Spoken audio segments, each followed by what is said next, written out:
أنا ما شفت لحد الآن، وهذا خبرتي طويلة في الاستشارات الأسرية، بنت واحدة تمردت على زوج كفو ومحترم. البنات بفطرتهن هيك ربنا خلقها، تحب أن يكون لديها سند، بس بشرط واحد، يكون سند سند حقيقي تماما. متى هي تقول ما بدي وبدي أستقل وبدي؟ متى؟ لما يكون هو ليس سند.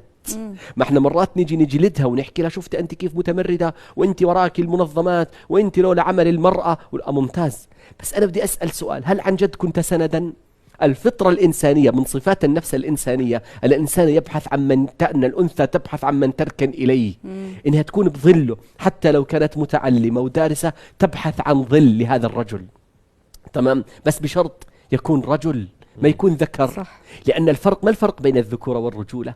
الذكورة هي خصائص بيولوجية. شوف القرآن مثلا لما تحدث عن الذكورة تحدث في الأكل والشرب والمواريث وهذه القضايا البيولوجية، لكن لما تحدث عن الرجولة ماذا تحدث؟ عن المواقف. مواقف، صح. ممتاز. فعشان هيك لما قال رجال إيش؟ قوامون، ما قال الذكور قوامون. فحقق الرجولة تتحقق لك القوامة، فتصير هي ما عندها المشكلة تكون معيتك.